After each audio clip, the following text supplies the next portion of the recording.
So I was browsing eBay recently when I came across quite possibly the biggest bargain in the entire time I've been running this channel, a GTX 750 Ti for only a fiver.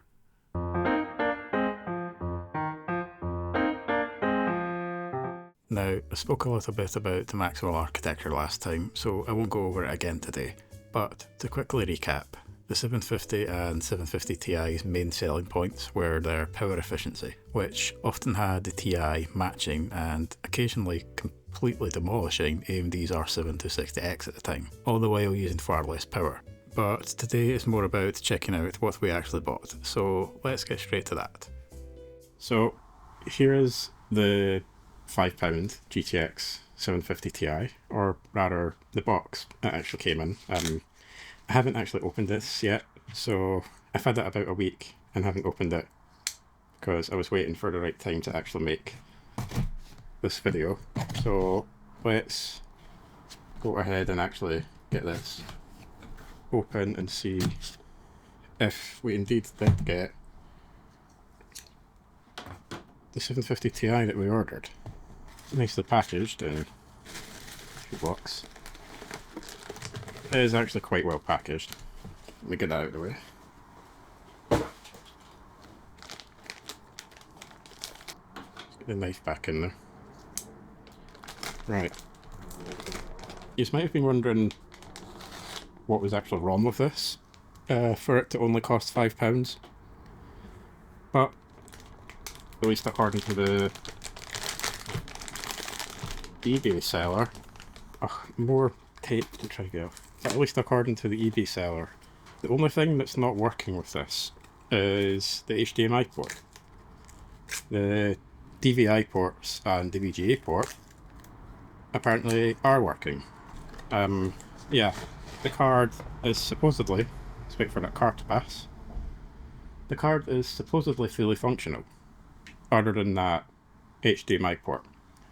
Now what caused that HDMI port to be non-functional, I don't know. The seller didn't actually mention it, but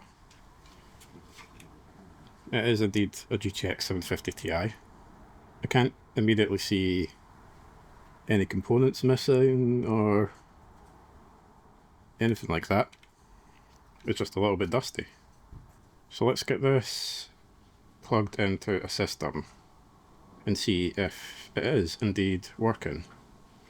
I'm actually quite excited for this. Unlike last video, what you're seeing genuinely is actually the first attempt at starting the system. So short those pins. I need to get something better to do that with. Maybe like a little button or something from an old computer case. I'm not getting anything on the screen yet. It could just be the DVI cable as well, because it is one I've had just sitting around for quite a while. Okay, we're getting Windows sounds there. So the system is booted, it's just not outputting a signal.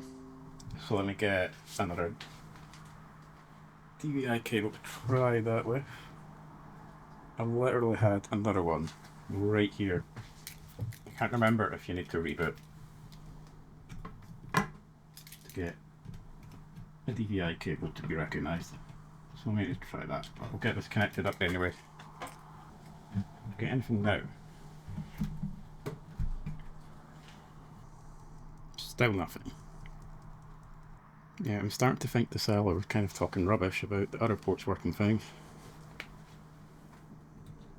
I'm just going to try properly securing the DVI cable anyway, just in case it's not show the attempt to plug in a cable in.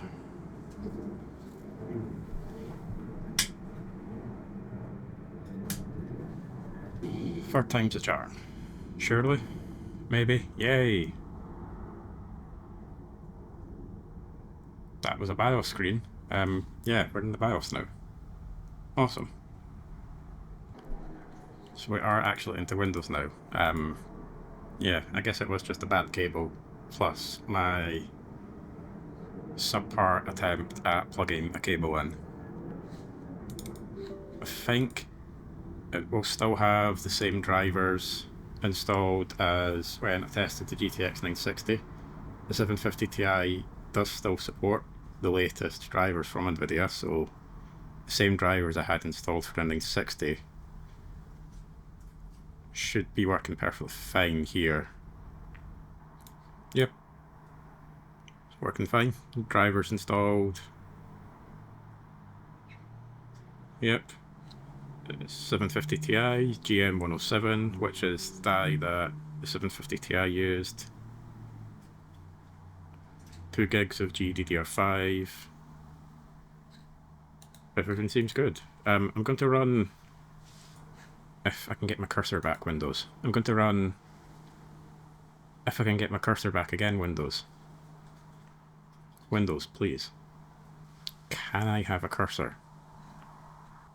There we go. I'm going to run a quick benchmark, actually, and see if the card is indeed fully functional. Because like I'd said, the HDMI port, seller claims anyway, wasn't working. I don't know why the HDMI port wasn't working. It could be something faulty on the PCB.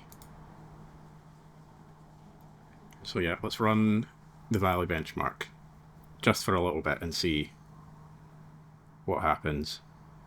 This is the same system we were using before, by the way, for the 960, so mute. So 6700K, 4.7 GHz, 16 gigs of DDR4, 3200, and Windows 10, obviously.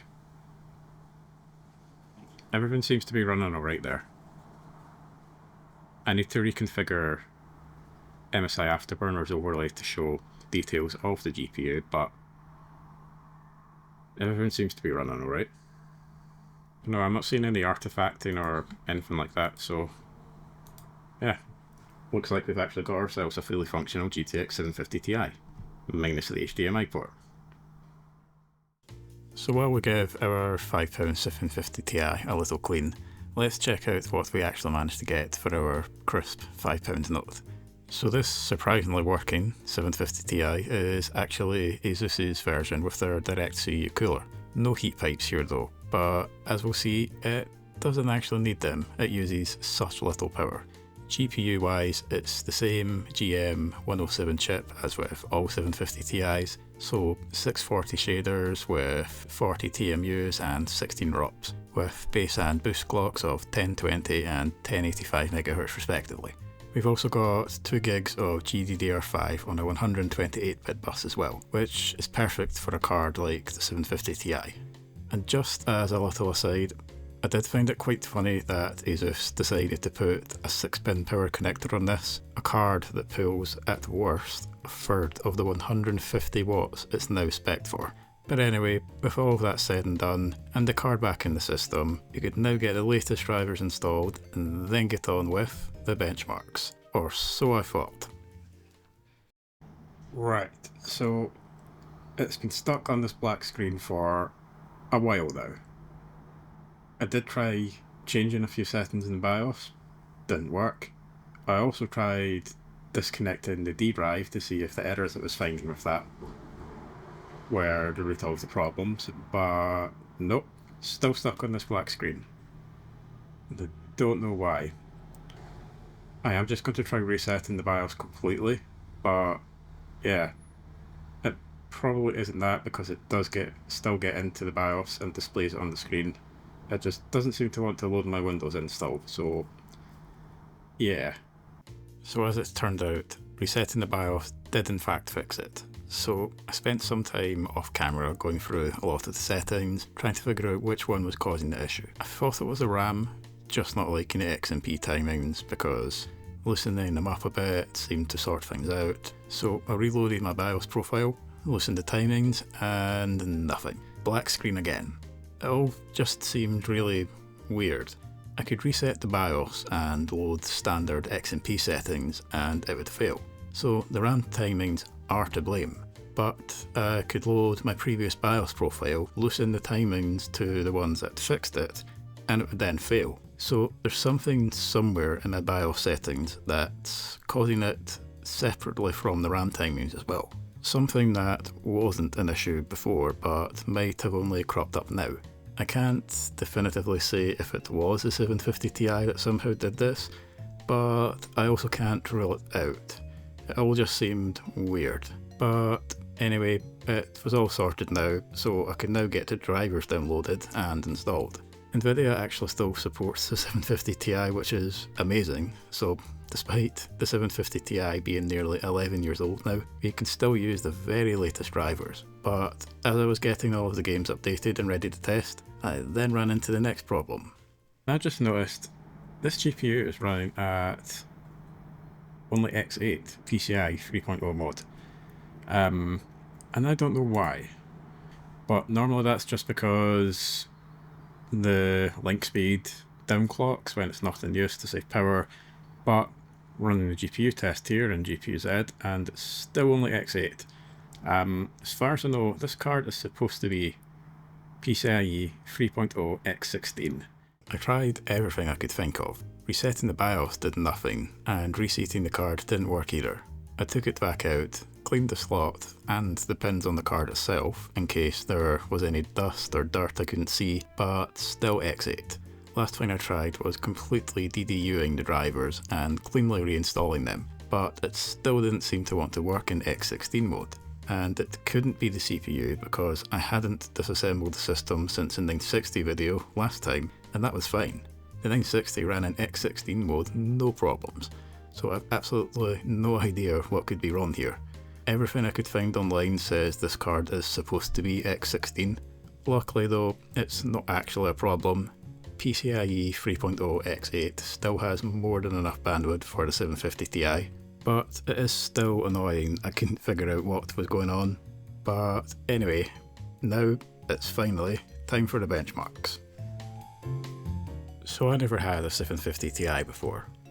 I didn't actually get into computers properly until around late 2015ish with the 900 series, so I went into the tests today completely blind. Starting off with CS2 then.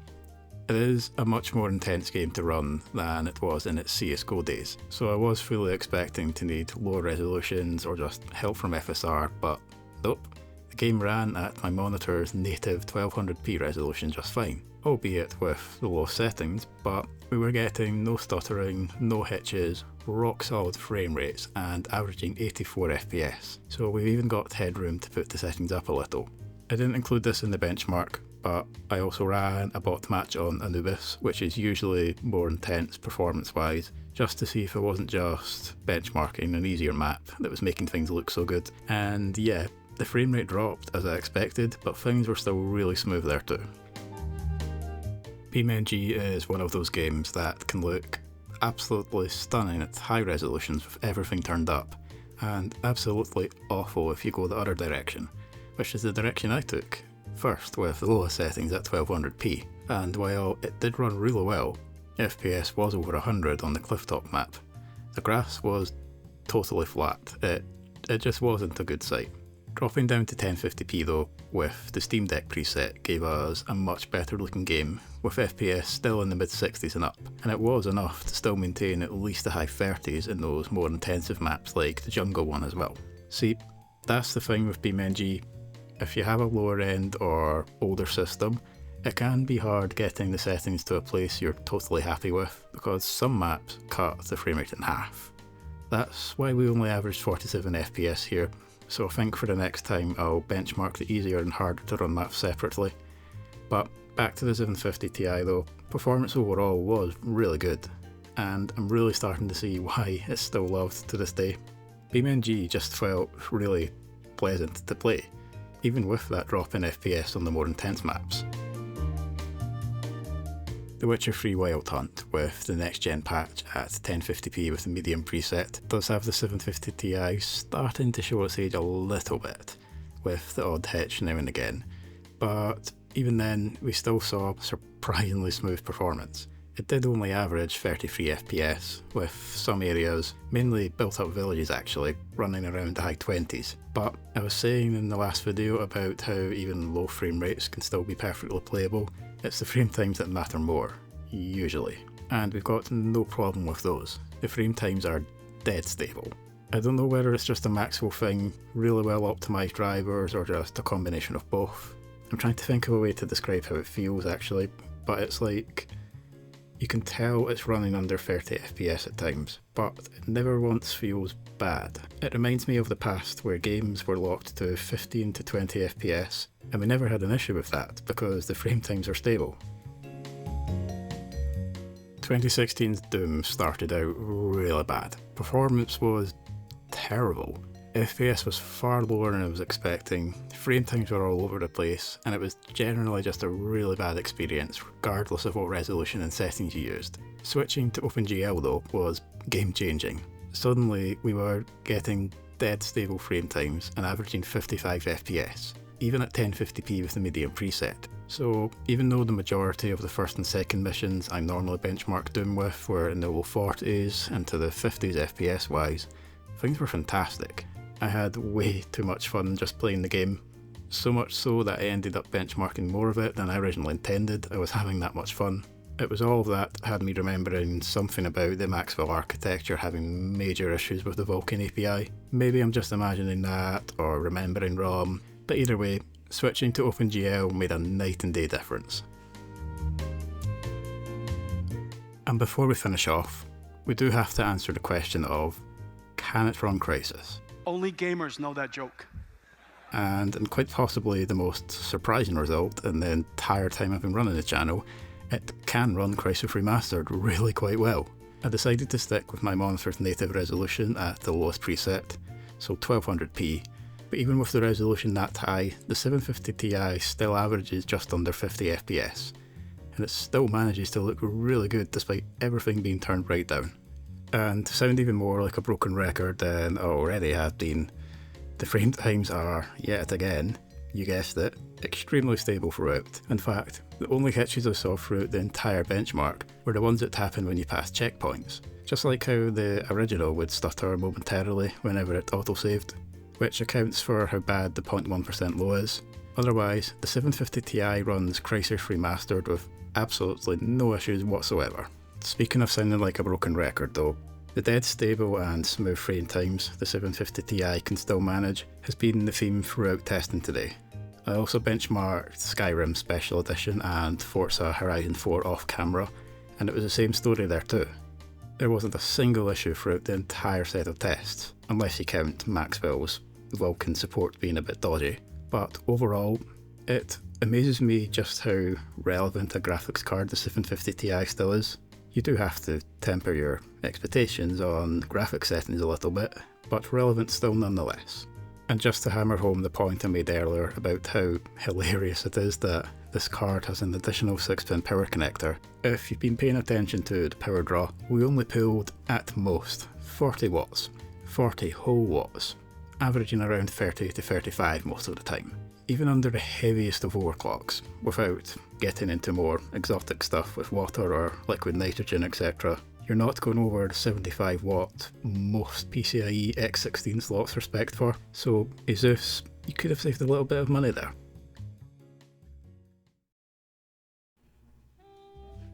So in conclusion then, our little 750 Ti, which only cost us £5, was just as much, if not more of a bargain than I thought it was. There really weren't any problems at all with it, which I'm really quite surprised about. Yes, the EV seller did say the HDMI port wasn't working, and that was true, but you can never be 100% certain sellers are telling the complete truth. Part of me did think, surely there has to be something else wrong with it at that price. But no, full credit to the seller, they were telling the complete truth. The HDMI port really was the only issue with it. And DVI to HDMI adapters are a thing, and quite cheap at that, so it's not exactly the end of the world either. The only other thing was that this card did only run in PCIe 3.0 X8 mode, not X16 like it's meant to. Now, I can't put that down to the card. It could easily have been something with my system that I'm just not aware of right now, or even that the card was always meant to be X8, and the information I found was just wrong. Regardless, it's not really an issue though, as the 750 Ti is nowhere near powerful enough to need that X16 bandwidth anyway. so even the original seller wouldn't have had any reason at all to suspect any issues. This has all been quite a fun journey along, although frustrating at times, but fun nonetheless. And I've only spent a £5 on a graphics card that's still relevant today. So thanks everyone for watching. Good night. Right, now I've just finished testing this and I want to see if that HDMI port actually does work. So I already have a cable here, so let's get the DVI that's connected. Our HDMI cable put in. There we go. Do we get a display output? No, we don't. So yeah, pretty sure that HDMI port is in fact dead.